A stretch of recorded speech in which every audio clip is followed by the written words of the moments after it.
Hey, who's excited about AFCON? All of a sudden, I'm feeling the vibe, man. Hey, you can't blame me. I'm happy. I'm so excited about the game we just won.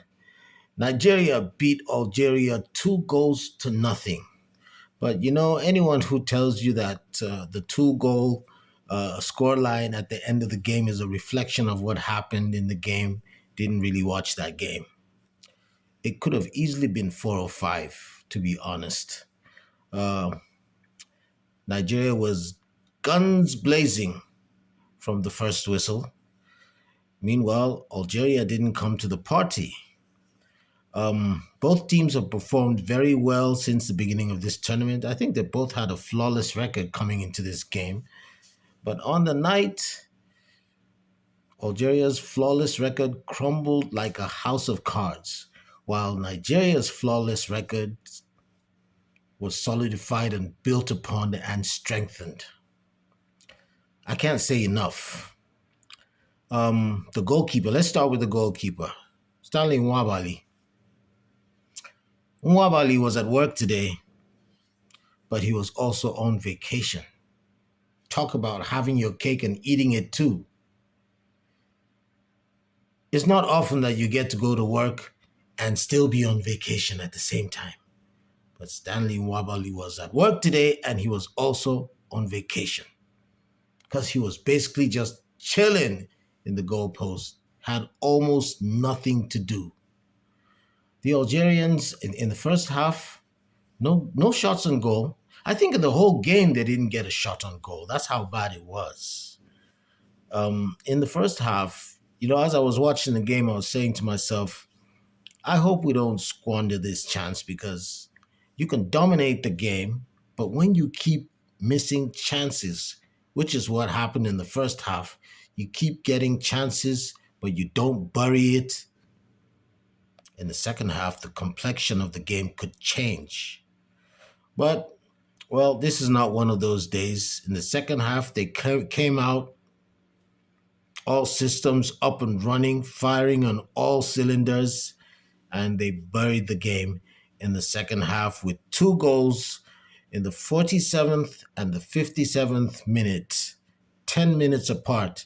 And that was it. That was a nail in the coffin. Matter of fact, you know what? They didn't need a coffin for this game. It was cremation time.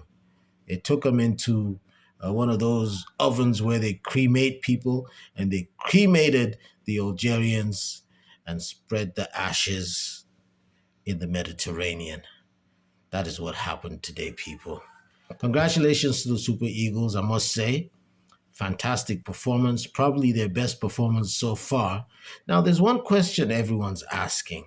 Everyone is saying, why is it that this team is not going to the World Cup?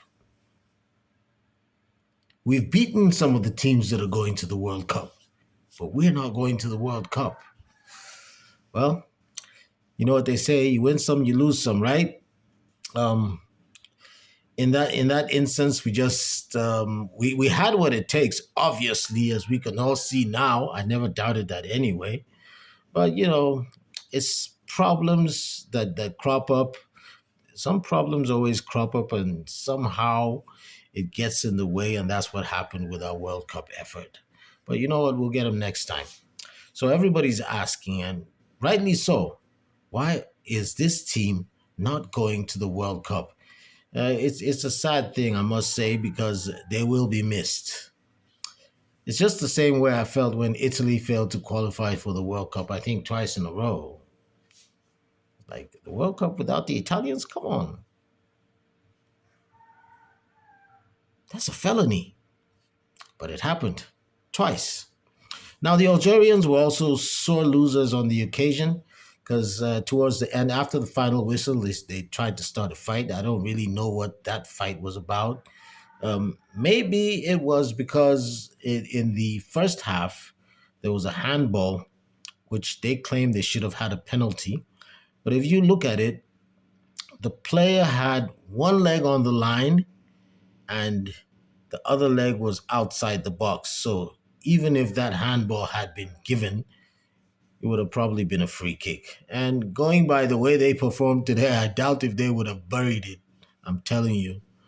So I don't know. That's the only thing I can put a finger on as the reason for the little fracas which was caused by the Algerians post match. But I don't know. But anyway, I've known them to be sore losers. It's not the first time they're getting into fights after an AFCON game. It's happened before, especially when it comes to playing with their neighbors, Egypt. It's like World War Five. I'm telling you, Egypt versus Tunisia. Oh, it's crazy. But anyway, congratulations, Super Eagles. Um, you guys didn't even need a defense today. I'm telling you, I was gonna say the defense was great, but did we even need a defense? We could have had a couple of 10-year-olds in the defense and chilling with Nwabali, you know, eating suya and then eating Algerians also on the opposite side of the field. That's what happened. Don't mind me. All right, now Victor Osimhen, fantastic performance today. That first goal was an example of athletic prowess. The way he leaped in the air like a basketball player who's about to slam dunk, except, of course, it's not basketball, it's football or soccer, as they like to call it on the other side of the great pond. And the goalkeeper actually thought he was going to head it upwards, and then he took it down. I'd never seen that before. The goalkeeper went the wrong way. Fantastic goal. And of course, the second goal, he could have scored a second goal, but he unselfishly passed the ball to his teammate. How often do you see that? Now, to anyone who's saying Victor Osimhen is an arrogant player and he has an ego problem, watch this clip from the post-match interview. He was the epitome of humility. Um, Even when a reporter congratulated him and gave him credit, he went out of his way to say, hey, look, you know what? The credit doesn't go to him alone, it's the team. That's sportsmanship. That is a team player. And then he went further to name, he's close to equaling Rashidi Yakini's scoring record in the national team. I think he has like a few more goals. I think 3 more goals to go, and he would have surpassed Yakini. But then he went to as far as saying that Rashidi Yakini is the greatest striker we ever had. I mean, for a player like him who's in his element to say that, I have to give him props for that. So it was a fantastic game. Of course, we'll be facing the host nation, Morocco, in the semifinal. I look forward to it, even though I know it's going to be a tough one. First of all, there's the host nation. Second of all, they've been blazing like the human torch. So it's not going to be easy, but we do have what it takes. I'll see you in the next video.